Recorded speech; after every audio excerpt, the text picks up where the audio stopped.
Hey guys, Sen here. Today I'm doing a quick showcase of a strategy that's been gaining a lot of traction lately among the top clans, which is the Hog Raider Graveyard attack. I still prefer the version with Ram and Wizards, but if you can find the right base for the Hogs, it's pretty insane as well, and I've been two-shotting capital peaks with it. We're going to start off with a friendly challenge against Itsu CH10 layout, a very common internet base right now, and I actually pulled this two-shot off in my own raid weekend, but that was against a rushed layout, so Logan from Mad Ram, which is Clash Bashing's clan, invited me over to demonstrate against a maxed version of the base. Big thank you to them for allowing me over, and let's get into it. Alright, so this is Itsu CH10 layout, and this is completely maxed with the exception of those level 4 walls, which is not going to matter for this plan. Because we know where all the traps are, we're going to start off with a ram on the bottom right side of the base, pull a zap trap, and distract one shot from the blast bow, then two hog raiders in behind, and then two barbarians in behind them. The hog raiders take out the cannons after they stun them, and then they'll go ahead and pull those giant bombs, and those barbarians in behind are going to clear those two trash buildings, and so we can open up the map to deploy on the bottom right side of the base. Afterwards, that last barbarian dies, and we'll drop in our graveyards on top of the rocket artilleries and that dragon post. At this point, you can catch your breath because you'll have plenty of time. We'll drop down a ram to distract the first shot from the blast bow, and we're going to start in our hogs on the bottom right side of the base and try to push into the giant cannons in the blast bow. Even without any heal spells, the hog gliders are going to be able to stun the defenses and provide your hogs with a little bit more survivability. And because those giant cannons and blast bow are super exposed on the base, we're going to be able to finish those off before our hogs are going to all die. And as our hogs start dying, they're going to generate graveyard skeletons on the back side of the base, finish off the rocket artilleries because they're inside the dead zone, as well as finishing off the post as they spawn and start beating on that dragon post. And once that dragon post goes down and all of your hogs are dead, that dragon, you can lure it anywhere you want on the base, and so we're going to bring it out in the open, and we have a few troops left with that Inferno Dragon and those Rams to help take out that defensive Super Dragon. If you don't finish off that dragon on the first attack, it will cause you nightmares on the second hit. So we have some troops saved up with those Rams and those Barbarians to help distract for our Inferno Dragon so that it can charge up and deal with that dragon before that enemy Super Dragon is able to finish off our Inferno Dragon. So we're just bringing it down south. We'll put this at ×4 speed. We've seen this all before on our channel. And so we're just going to use the rest of those troops to help finish off that dragon and open up some more walls. And we will be perfectly set up for our second hit, where we are going to come in with our Graveyard Wizards. So like I said, we're coming in with the Graveyard Wizards, this time a Rage into the Capital Peak. It has a lot of HP, and then our Graveyards are going to be dropped on top of the Inferno Towers and a little bit off center so we can avoid those bomb towers as much as we can. Afterwards, we will drop in a Barbarian to distract that first beam from the Capital Peak, and then we're going to go in with our P.E.K.K.A. to continue distracting that Capital, as well as our Rams and our Wizards. Those Rams are going to die and generate some skeletons, as well as opening up some walls. Those P.E.K.K.A.s and Wizards are going to DPS down that Capital Peak. Actually, make sure that you hold on to a couple of Wizards. Don't drop them all in at once because those defensive troops might pull your Wizards in a really bad position to where they'll get splashed down by some of those splash defenses around the Capital Peak. So be a little bit careful with those. Hold on to some of them so you can save them for later and drop them where you need. We have two skeleton barrels on the backside of the base to drop wherever we think our troops are starting to die out. One on the top Inferno and one on the top left side of the base.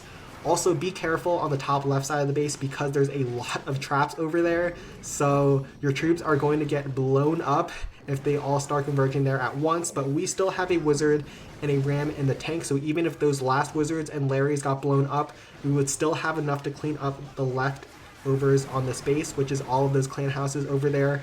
So we're going to take them out one by one. And this is the crack for this base. You will run into this a lot if you're at CH10, and now even if it's completely maxed, you will know how to take it down. Alright, so this next base is going to be way different from the first one. That first one had all of its big splash defenses concentrated on the outside of the base, and so we could easily pick off a bunch of them with our Hog Raiders, but this time, they're all tucked in super deep inside the base in this top corner over here with the giant cannons, the rocket artilleries, and that blast bow. And so we can't do that this time. Instead, because they're tucked in so deep, they're actually not going to be covering those first layer of defenses with all those cannons, spear throwers, and point defenses. And so we can use our hog gliders, stun those, and they can work their way in and grab even more value before they start getting shot at by those big threats to them. And so we're going to start off with a pack of archers split on the bottom side to clear a bunch of those clan houses, a barbarian to help assist as well to open up the map so we can deploy our hog gliders to directly target all of these defenses over here. We even have a couple of Larry barrels to help distract for our hog raiders on their approach. And once those Larry Barrels die, then we start in with our Hog Raiders and our Graveyards. We want to wait for those balloons to go down before starting in with our Graveyards because we do not want air Larrys. We want those ground Larrys with those shields that are going to do more damage to those backside defenses. Because there's a lot of defenses on this backside over here, I don't expect my Larrys to finish them off, but they will get a bunch of damage and that Graveyard will last for 2 attacks. We've already finished off that first layer of defenses with our 6 Hogs, then working in further, stunning the Crusher and reinforcing on the multi-cannon, and we have pushed in super deep up the right side of the base. Now we have a couple more Hogs to finish up some of those defenses on the bottom left side of the base, and we are basically going to clean out the first layer of defenses on this opening attack. You can see we actually were able to finish off that first rocket artillery over there, which was a huge bonus, but those Graveyards are on the map. They'll be there for the second hit, and they'll be generating skeletons on top of those giant cannons as we approach with our Graveyard Wizard Rams to finish off this base. Wheel times 4 from here. Our Larrys actually survived that giant bomb. They matrix it and are going to finish off that last clan house on the base, bringing us to 72% on the opening attack. Obviously, most of those were trash buildings, but still we got a bunch of defenses as well, and we are perfectly set up for our finishing blow, which is once again the Wizard Ram attack, which is just such a ridiculous finisher against Capital Peaks right now. So we're dropping in our Rage Spell leading into the Capital Peak once again. It has a lot of HP, and that Rage Spell is going to get a lot of benefit, even covering the Blast Bow and the Giant Cannon for our Larrys to work through those faster.